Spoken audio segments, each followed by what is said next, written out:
Hi hello నమస్తే welcome back to my style tips with Bhargavi. ఈరోజు recipe వచ్చేసి tomato curry. నాకైతే నేను ఫస్ట్ వంట నేర్చుకుంది కూడా ఈ కర్రీతోనే. సో రెగ్యులర్గా నేను ఎలా చేస్తాను ఏంటి అనేది ఈ వీడియోలో మీతో షేర్ చేసుకుంటున్నాను. సో ఈ వీడియో నచ్చినట్లయితే మీరు నా ఛానల్ని సబ్స్క్రైబ్ చేసుకోండి. ముందుగా నేను ఇక్కడ 5 నుండి 6 బాగా పండిన టమాటాలని తీసుకుంటున్నాను. అలాగే 4 మీడియం సైజ్ ఆనియన్స్ని కూడా తీసుకుంటున్నాను. వీటన్నిటిని ఇలా ఫైన్గా చాప్ చేసుకొని పెట్టుకోవాలి. ఇప్పుడు స్టవ్ ఆన్ చేసి స్టవ్ మీద కడాయి పెట్టుకొని కడాయి హీట్ అయిన తర్వాత ఇందులో ఒక 2 స్పూన్ల వరకు ఆయిల్ని వేసుకోవాలి. ఇప్పుడు ఇందులో ఆవాలు జీలకర్ర వేసి చిటపటలాడించుకోవాలి. ఆ తర్వాత మనం ముందుగానే కట్ చేసి పెట్టుకున్న ఆనియన్స్ని యాడ్ చేసుకోవాలి. ఆనియన్స్ కూడా గోల్డెన్ కలర్ వచ్చే వరకు కూడా మధ్య మధ్యలో కలుపుతూ బాగా ఫ్రై చేసుకోవాలి.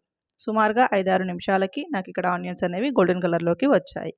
ఇప్పుడు ఇందులో పావు టీ స్పూన్ పసుపుని అలాగే 1 స్పూన్ అల్లం వెల్లుల్లి పేస్ట్ని కూడా వేస్తున్నాను. వీటిని వేసి బాగా కలుపుకొని ఫ్రై చేసుకోవాలి. ఇవి బాగా ఫ్రై అయిన తర్వాత నేను ఇందులో టమాటో ముక్కల్ని యాడ్ చేస్తున్నాను. టమాటో ముక్కల్ని వేసి ఒకసారి బాగా కలిపేసుకొని మూత పెట్టుకొని మగ్గించుకోవాలి. స్టవ్ ఎప్పుడు కూడా మీడియం ఫ్లేమ్లోనే పెట్టుకోవాలి.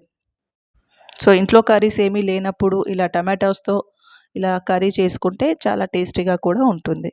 అలాగే మనం కాస్త దూరగా ఉన్న టమాటాలను తీసుకున్నట్లయితే మనం ఇందులో కొద్దిగా సాల్ట్ని యాడ్ చేస్తే సాల్ట్ వల్ల టమాటాలు అనేవి తొందరగా మగ్గిపోతాయి.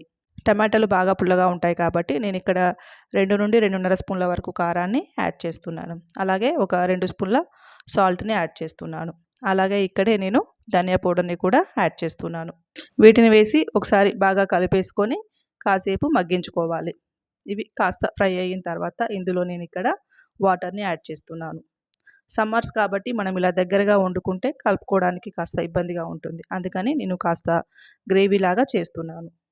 సో ఇందులో కాస్త వాటర్ వేసి ఒకసారి బాగా కలిపేసుకొని మూత పెట్టుకొని మరొక 5 నిమిషాలు మగ్గించుకోవాలి.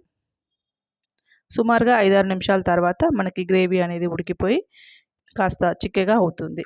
ఇప్పుడు ఈ స్టేజ్లో నేను కాస్త కరివేపాకుని యాడ్ చేస్తున్నాను. కరివేపాకు వేసి ఒకసారి బాగా కలిపేసుకొని మనకి గ్రేవీ కన్సిస్టెన్సీ సరిపోయిందా లేదా చెక్ చేసుకోవాలి.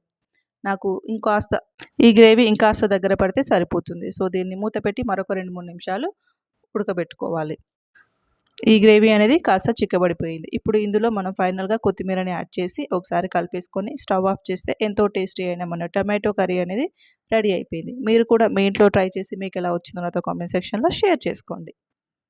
ఈ కర్రీ అనేది రైస్ చపాతీస్లోకి చాలా అంటే చాలా బాగుంటుంది.